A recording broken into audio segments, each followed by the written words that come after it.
पापांकुशा एकादशी व्रत कथा। प्राचीन समय में विंध्या पर्वत पर क्रोधन नामक एक बहेलिया रहता था। वह बड़ा क्रूर था। उसका सारा जीवन हिंसा, लूटपाट, मद्यपान और गलत संगति पाप कर्मों में बीता। जब उसका अंतिम समय आया तब यमराज के दूत बहेलिये को लेने आए और यमदूत ने बहेलिये से कहा कि कल तुम्हारे जीवन का अंतिम दिन है, हम तुम्हें कल लेने आएंगे।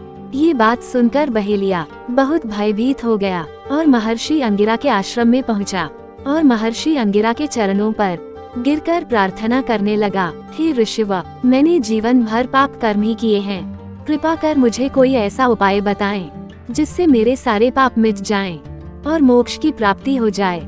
उसके निवेदन पर महर्षि अंगिरा ने उसे आश्विन शुक्ल की पापांकुशा एकादशी का विधि पूर्वक व्रत करने को कहा। महर्षि अंगिरा के कहे अनुसार उस बहेलिये ने यह व्रत किया और किए गए सारे पापों से छुटकारा पा लिया और इस व्रत पूजन के बल से भगवान की कृपा से वह विष्णु लोक को गया। जब यमराज के यमदूत ने इस चमत्कार को देखा तो वह बहेलिया को बिना लिए ही यमलोक वापस लौट गए। पापांकुशा एकादशी व्रत का महत्व। पौराणिक मान्यताओं के अनुसार यदि आपने जाने या अनजाने में कोई भी पाप किया है तो उसके प्रायश्चित के लिए पापांकुशा एकादशी का व्रत रखकर भगवान विष्णु के पद्मनाभ स्वरूप की पूजा करें। उनकी कृपा से आपके पाप मिट जाएंगे। इस दिन आप अपनी क्षमता के अनुसार दान करके पुण्य फल प्राप्त कर सकते हैं।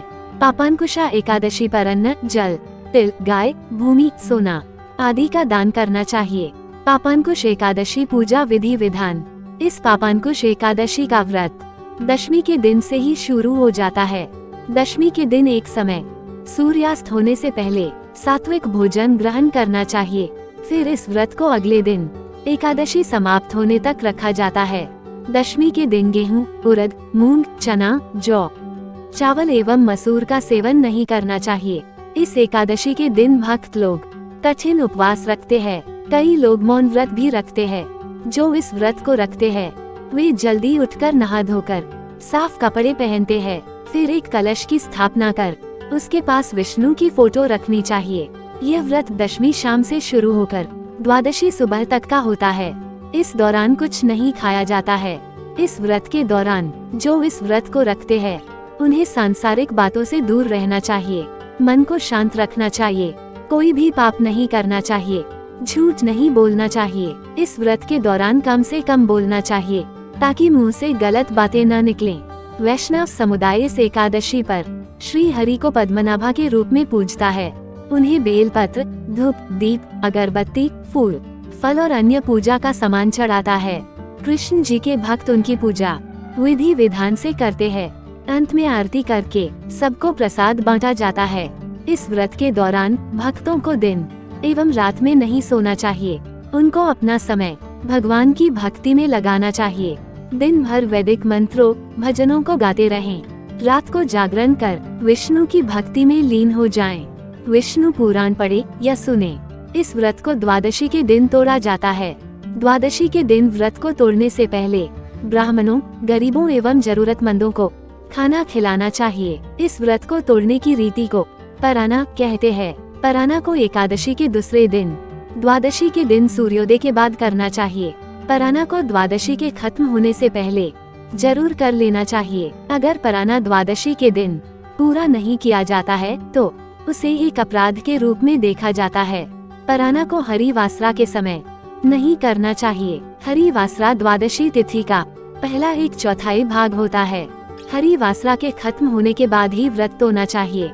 व्रत तोड़ने के लिए सबसे अच्छा समय प्रातः काल का होता है। वैसे मध्याह्न में व्रत नहीं तोड़ना चाहिए, लेकिन किसी कारणवश आप प्रातः काल में पराना नहीं कर पाते हैं तो मध्याह्न में पराना किया जा सकता है। लेकिन ध्यान रहे द्वादशी खत्म होने से पहले पराना कर लें। जो लोग इस व्रत को नहीं रख पाते वे भी इस दौरान दान करके पुण्य प्राप्त कर सकते हैं। इस दौरान जरूरतमंद को भोजन खिलाना चाहिए। कपड़ा, अन्य चीज दान में देनी चाहिए। तिल, गाय, जूतों का दान भी महत्वपूर्ण माना जाता है। कुछ लोग ब्राह्मण भोज का भी आयोजन करते हैं। जो गरीब होते हैं उन लोगों को भी अपनी इच्छा के अनुसार कुछ न कुछ दान जरूर करना चाहिए। कई बार 2 दिन लगातार एकादशी होती है ऐसे में एक दिन ही व्रत रहने को कहा जाता है। दूसरे दिन व्रत रहना सन्यासी विधवा के लिए जरूरी माना जाता है। इसके अलावा जो लोग विष्णु जी के प्यार को चाहते हैं और मोक्ष प्राप्त करना चाहते हैं, वो भी 2 दिन व्रत अपनी इच्छा अनुसार रख सकते हैं। तो भक्तों प्रेम से बोलिए जय जय श्री कृष्णा। तो दोस्तों इसी तरह की अच्छी वीडियो के लिए चैनल को लाइक और सब्सक्राइब कर लीजिए। धन्यवाद दोस्तों।